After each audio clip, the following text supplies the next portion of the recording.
안녕하세요. 저는 고등학생 김우진이라고 합니다. 지금 서울대학교 미술대학을 찾아가는 중이에요. 제가 평소에 미술에 관심이 많은데 오늘 서울대학교 동양학과 조인호 교수님께서 만나주실 수 있다고 하셨어요. 제가 동양화에 대해서도 궁금한 점이 많았는데 오늘 어떤 내용을 들을 수 있을지 오늘 만남이 너무 기대돼요. 네, 안녕하세요. 네, 안녕하세요. 지금부터 조인호 교수님과의 인터뷰 시작해 보겠습니다. 네, 안녕하세요. 네. 네, 오늘 시간 내주셔서 감사합니다. 일단 먼저 자기소개 부탁드리겠습니다. 작가기도 하고요. 학교에서 학생들을 가르치는 이제 교수기도 하고요.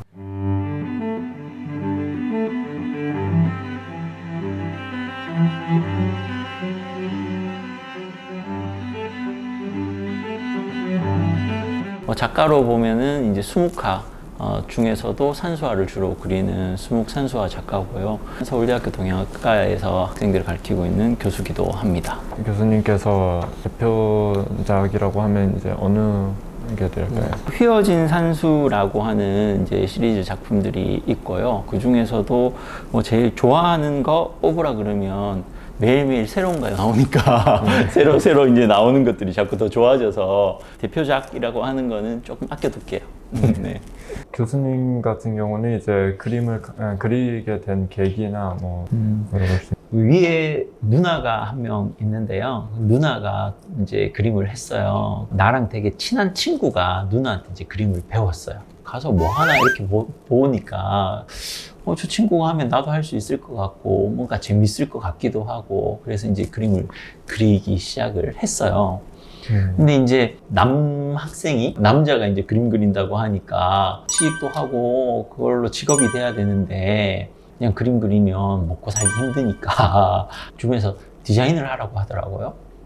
그래서 이제 미술하면 디자인해야 되는가 보다 하고 이제 디자인을 했어요. 열심히 해보자 하고 했는데 못 하겠더라고요.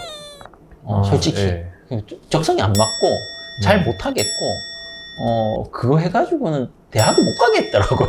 네. 그래서 이제 식구들 다 불러가지고 내가 이거 도저히 못할 것 같다고. 아니 저번에 누나가 하는 건 보니까 재밌어 보이던데 이제 그렇게 이야기를 하다 보니까 그러면 자연스럽게 동양화를 한번 해볼래? 라고 이제 누나가 권유를 했고 고등학교 3학년 여름방학이 지나고 2학기 때부터 동양화를 시작을 했어요.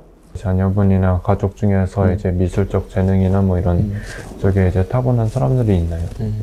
그래서 이제 하만조가인데 하만조가 중에 자랑할 만한 작가가 2명 있어요. 그 아버지, 어머니는 그림이랑 관계가 없으시고 밑에 아이들은 그림 좀 그려볼래? 하면 다 도망가요. 아빠가 뭐 그림 그리는 거 질렸는지 자기는 그림 안 그린대요. 혹시 모르지.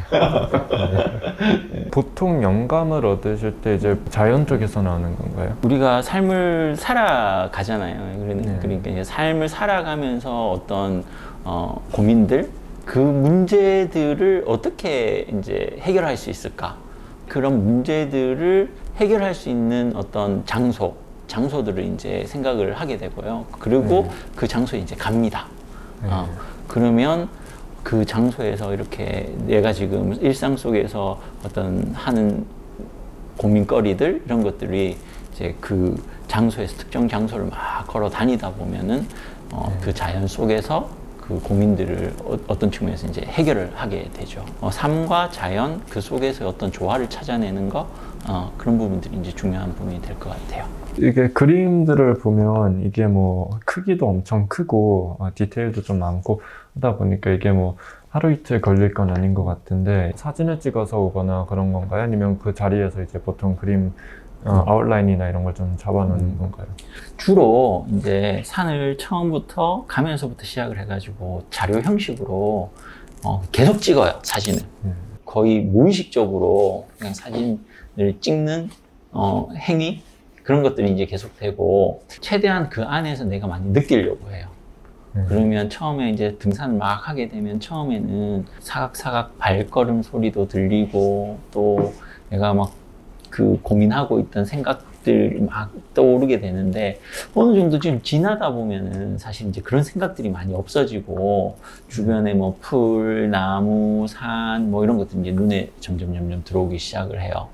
그러고는 이제 더 많이 걷다 보면은 외부에서 들려오는 소리보다도 내 심장 소리나 내 내부의 소리가 또 더 많이 들리게 됩니다. 그러면 산행을 시작할 때부터 시작을 해가지고 끝날 때까지의 어떤 심리적인 부분들, 그리고 걸으면서 바뀌는 외부의 풍경들, 이런 것들을 이제 다 종합해서 새롭게 그림을 그려내죠. 그러면 그것들이 큰 하나의 화면에 이제 구성적으로 나타나게 되고, 다만 그것들을 그릴 때 이제 디테일이 생각이 안 나잖아요. 그때 이제 처음에 막 찍어놨던 사진들을 들여다보면서 그 디테일들을 다시 찾아가는 그런 방법으로 그림을 그리고 있습니다.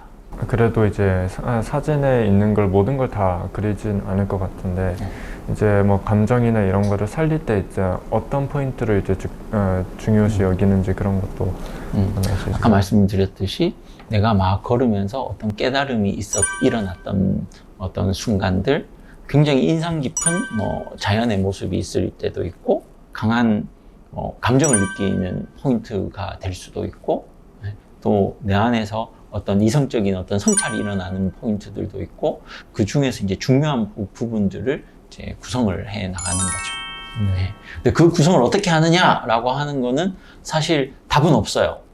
정해져 있는 건 없지만 산행을 했던 처음부터 시작을 해가지고 끝날 때까지를 거의 순차적으로 부분 뽑아가지고 그려나가는 형태들이 많이 이루어지고 있습니다.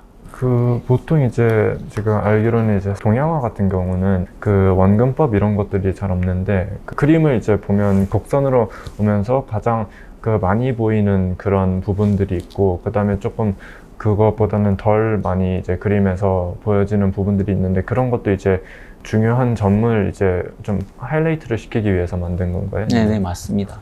그러니까 어떤 대상을 그린다라는 거는 사실 제일 먼저 전제가 되는 게 그 대상을 안다는 거예요.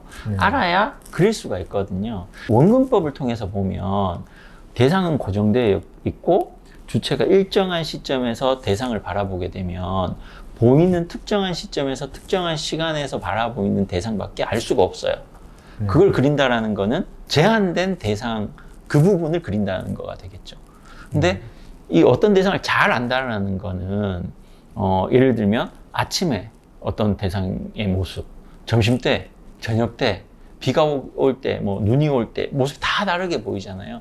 원근법에 얽매이는 게 아니라 어떤 시간의 순서나 아니면은 보이는 각도들을 다 이제 통합해서 제일 중요한 부분들을 뽑아내는 것. 네. 그리고 그것들을 종합해내는 것. 네. 그 부분이 이제 굉장히 동양화에서 이제 전통이 있는 부분이 되겠고, 그러한 형식들이 이제 각종 전도라는 형식으로 많이 일어나요. 그러니까 잘 알고 있는 금강전도 이런 부분들이 이제 금강산을 전체를 한 화면에 다 담게 되는 그런 부분들을 이제 그렸을 때 훨씬 더 이제 그 대상을 잘 알고 표현하는 것이 되겠죠. 주로 쓰는 재료나 원료나 뭐 소재 이런 거를 재료는 제가 주로 쓰는 재료는 이제 수묵화니까 그 종이는 이제 주로 한지고요. 거기에 까만 안료는 주로 먹을 사용을 하고요. 좀 많이들 오해하는 게 뭐냐면 잉크들을 주로 많이 써봐서 이걸 물이 다 마른 다음에 또 물을 주면 다시 막 번지지 않을까라고 생각을 하는데, 한번 먹을 이제 써서 표현을 한 거는 다음에 물이 또 묻어도 안 번져요. 그대로 있어요.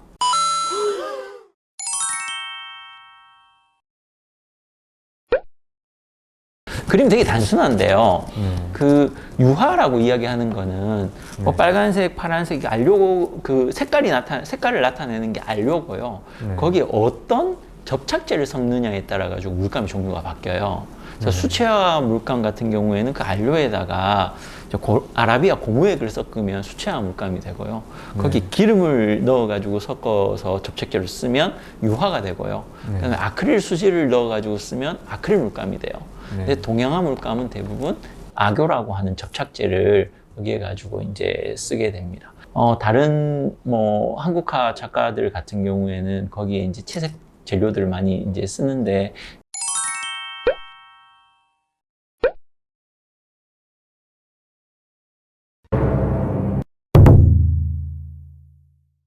그러면 이제 그런 물감 같은 경우는 다른 물감이랑 비해서 뭐 색이나 이런 게 좀 달라지는 건가요?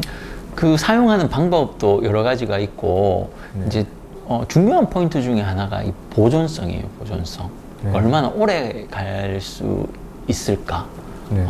우리가 지금 미술관이나 박물관, 특히 박물관 가가지고 보는 그림들 보면 길면 뭐 한 1000년 전 그림들도 우리가 보거든요. 네. 그러면 이제 화가들 입장에서는 내 그림이 오랫동안 지속됐으면 좋겠다 라는 생각을 가지고 있겠죠.